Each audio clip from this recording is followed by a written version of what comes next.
appreciate the NIAA committee allowing me to pull together thoughts that we've heard this afternoon. And so I have some notes that I've scratched down from different talks that people have given, different thoughts, things like that. So this talk before our break is really to get you to think about where we've been and where we want to go. So collective we've been working on this issue for several years. We cannot and will not allow antimicrobial resistance to wipe out all of us, nor wipe out our food industry. The decisions that are made must be made on a sustainable food production level. We have to make these decisions that are a win for the planet, a win for the people, a win for the animals. Knee-jerk reactions will not solve the problem. In order to move forward, as I said, we need to look at where we were. Today, people all over the world are experiencing answers and issues and situations that are foreign to them. Antimicrobial resistance, poverty, food insecurity, not enough food. We heard a quote, a person with a full belly has lots of problems. An individual with not a full belly has only one. So where are we to go? What are we to do to solve this problem? For those of you that may be interested in movies and books, this graph may appear something that you've seen. Dantes Inferno. The premise is that the world population will not have a check, and we will get to a point that we cannot sustain the number of people on our planet. The numbers may be small for you in the back, so let me just give you a snapshot.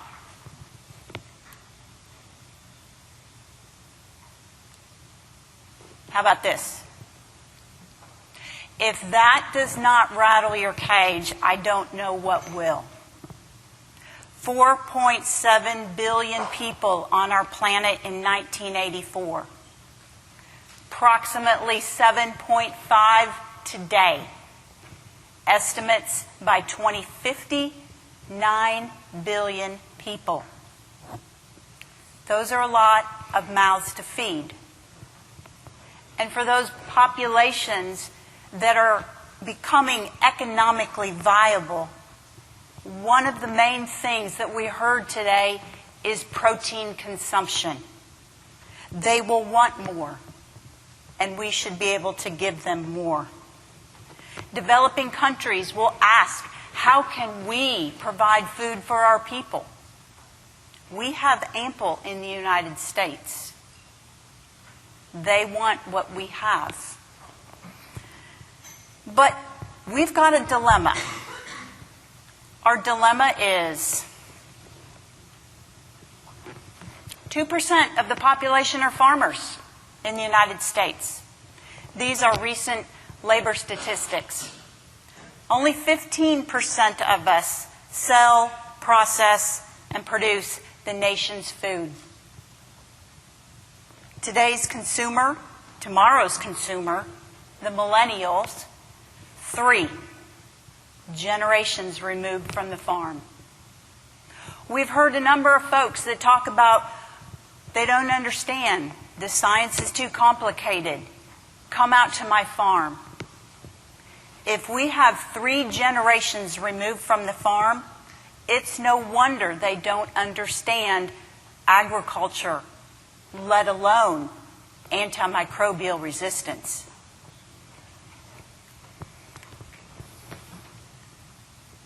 Millennials.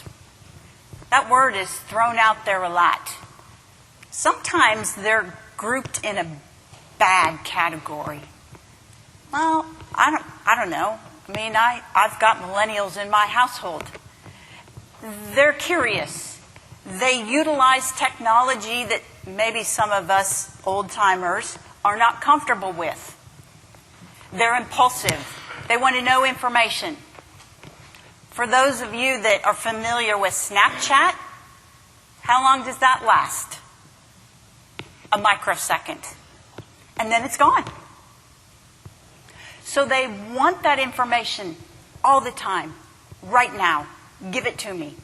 And where do they get their information?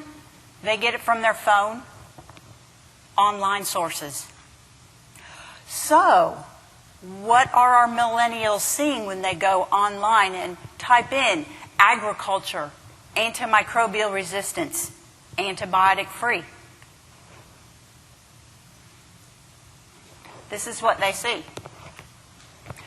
Hospitals crave antibiotic-free meat to reduce threat of superbugs. Ooh, that would scare me. Antibiotic resistance, scary threat to modern medicine. Antibiotics, man versus animal. And it's even increasing in our pet. This information is what's out there today. And so we talk about how do we educate? How do we get our retailers? How do we get our consumers? How do we get our customers to not be afraid and understand agriculture? When we have things like that, it's tough. But we're from agriculture. Ooh, maybe that was the voice of divine intervention. But we're from agriculture, and we're not afraid of hard work. I know a number of you either are independent producers, or you are not 3 generations from the farm, or you know somebody. And that's the love of our industry, is we are not afraid of hard work. And what can we do to help educate the individuals, whether it's millennials, whether it's consumers, whether it's retailers, or whether it's your neighbor? We heard Dr. Johnson talk about her neighbors. The consumer today, they just want safe, affordable, nutritious food. Some are willing to pay for certain attributes. Raising claims, higher welfare status. The marketplace will give those consumers choices. Choices are a good thing. We all like choices. We all don't want to eat the same thing day in and day out. But the problem is that the information is not always correct. We heard some of the speakers today talk about antibiotic-free meat, no hormones and steroids.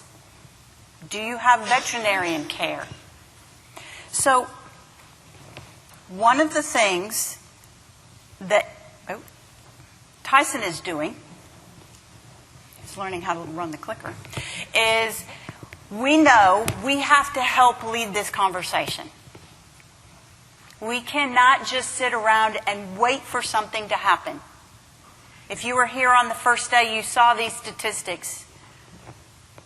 We have a large number of animals that are in our care ultimately. So we have to work with those independent farmers. We have to work with the government agencies. We have to work with the consumers, the retailers, the media, the educators, on and on and on. Because if we don't, someone else will tell the message. We know it's out there. So what are we doing today?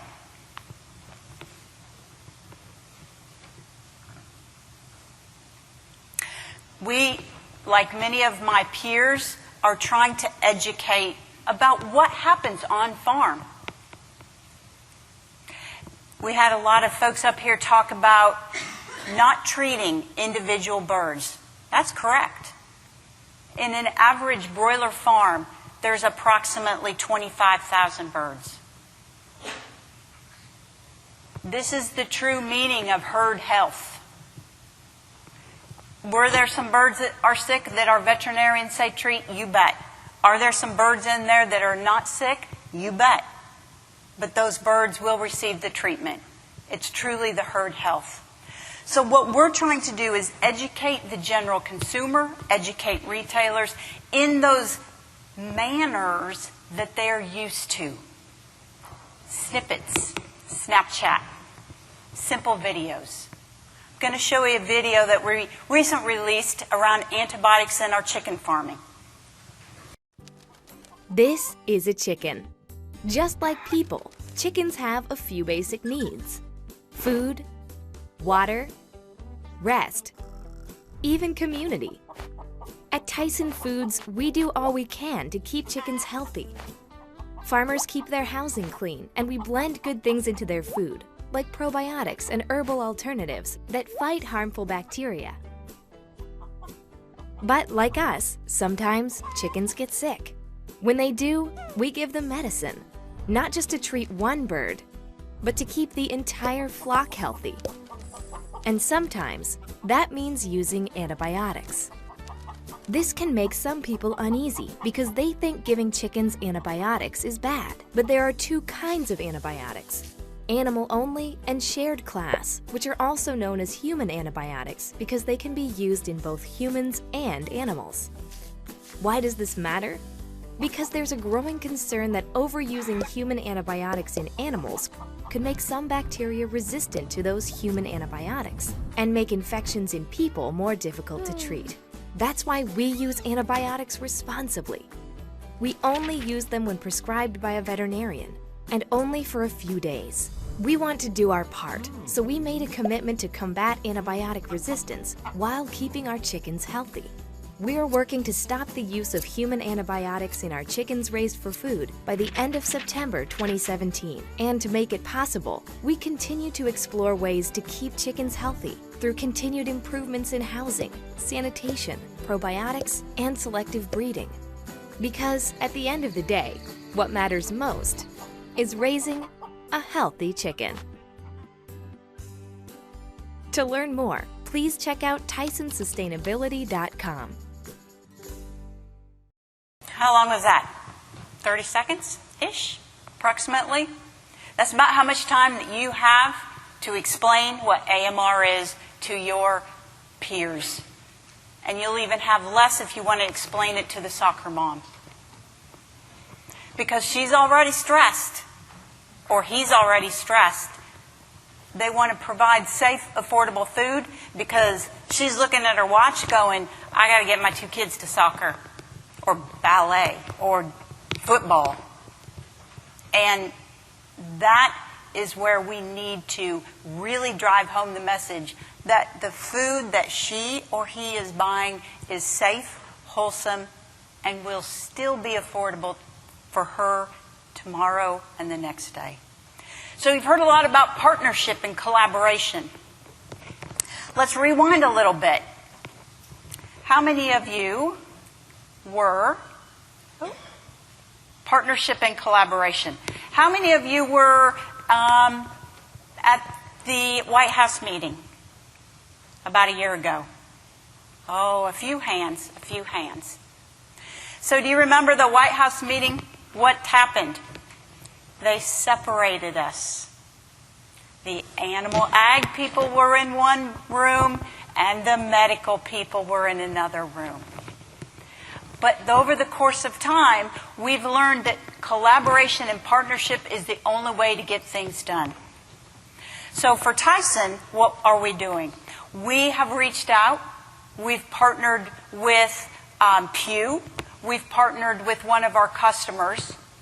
We have a program called Certified Responsible Antibiotic Use for our poultry. That product is available for school food systems. And it's that collaboration, it's that partnership that really made this program go.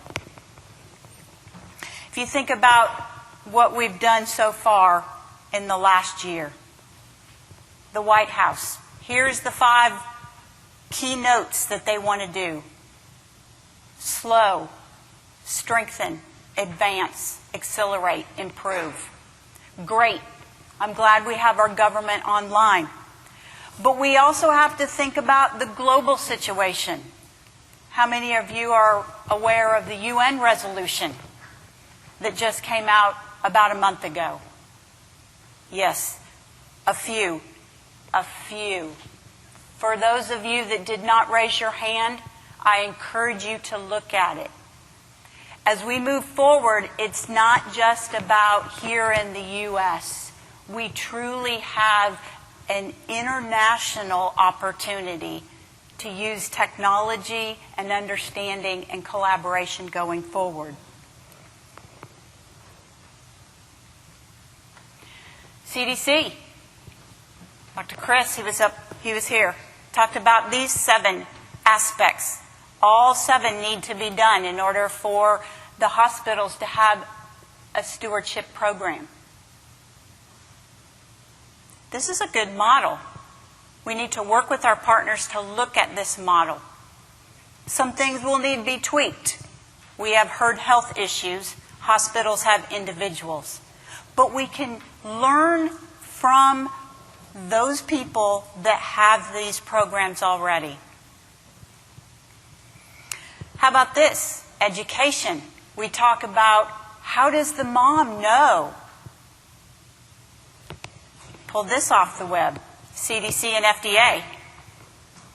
Screaming child comes into a pediatric clinic.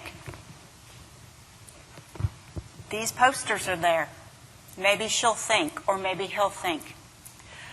Let's talk about our elementary education program. This is something that's coming from Maryland. These are for 4th through 6th graders.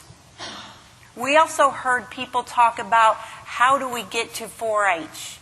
How do we get to FFA? How do we get to our Boy Scout and our Brownie troops? We have to make this message go all the way down the chain. Partnerships with our pharmaceutical companies. We have a number of them represented here. I pulled this one. They recently had a symposium in D.C. They also realize the partnerships are critical. Communication is critical. Collaboration is critical. And then finally, surveys, metrics, measurements. We've heard a lot about that. A group of us were together in June trying to grapple with this problem.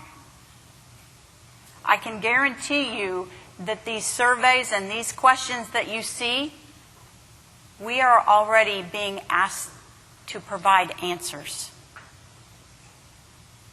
Retailers, food service, other folks want to know what's happening. And sometimes the questions are really tough. And they probably are not the questions that we want to provide the answer, because that answer may lead us in the wrong direction. How many pounds of antibiotic do you use? Is that really how we want to address this issue? Is pounds or doses? But we need to come up with a survey, a system, and metrics now. We've heard from Angie the other day. She talked about using a forum such as the Global Food Safety Initiative. For those of you not familiar with that, that's a third-party entity that worked collaboratively with a whole bunch of different groups to come up with a standard and an audit regime that all of the producers can get behind. So we have one food safety standard that the audit can assess, and it can be shared.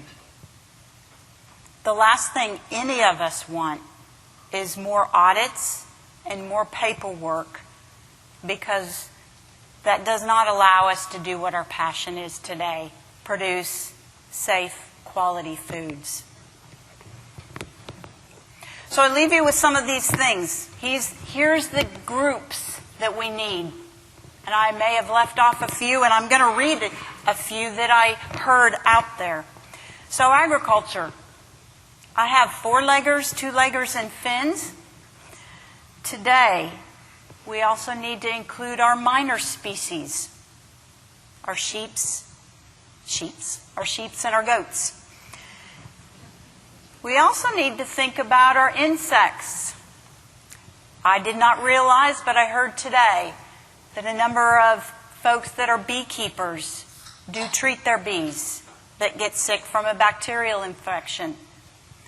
And they will be looking for veterinarian oversight to get appropriate medicine for their bees.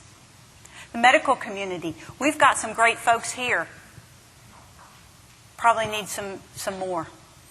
Universities, got a few. Global consumers, retailers, and food service, got a few in here. We need to get these guys at the table. Our veterinarians, critical. Both animal ag veterinarians and our companion animal veterinarians.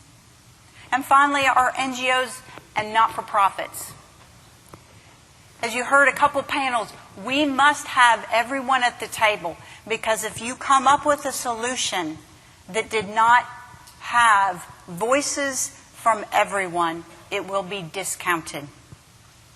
A whole lot easier to have everyone at the table with their input and come to a resolution rather than putting something out and people say, I don't like it because I was not involved in how you developed it. So I'll leave you with this thought. A quote that people listen better if you feel you have understood them.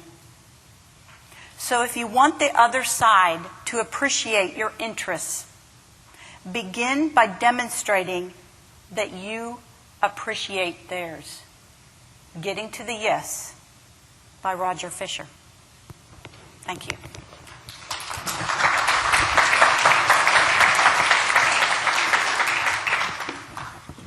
Okay. All right, we have an opportunity to ask Dr. Daugherty some questions, if you will. And you can either write them on cards or not. Okay. Or you can have the opportunity to go get a coffee break. Yes, that's right. No. Yeah. We do have a question in the back there.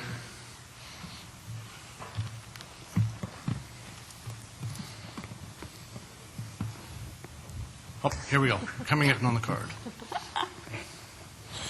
Is Tyson's message to collaborate with livestock producers overshadowed by the recent investment of Beyond Meat? No, absolutely not. Absolutely not. The Beyond Meat, it's all about choices. It's all about choices. And so no one is being left out of the table, left out of the conversation. And so, like many of you, we have a wide variety of customers and consumers. And so that's one item that we want to offer as a choice. Great question, though. Okay. Thank you. And again, we will be rolling into break, but I do want to announce that for this break, if we will, and if we look at our clocks, it says 3 o'clock straight up. But I want to cut the break just a little short, so make it a quick break. You can get some refreshments, use the restroom. But if we could be back in the room at 3:15, that would be wonderful. And before we do leave, though, I was intrigued by Dr. Daugherty's look at millennials, and that's my life. That's what I live among, the millennials. And what I have found is that they are digital natives, and many of us in the room are digital immigrants. And so it's a language that they are very fluent with. If we can share information through that digital environment, we're going to find success in a new generation of young people who do care about where their food comes from.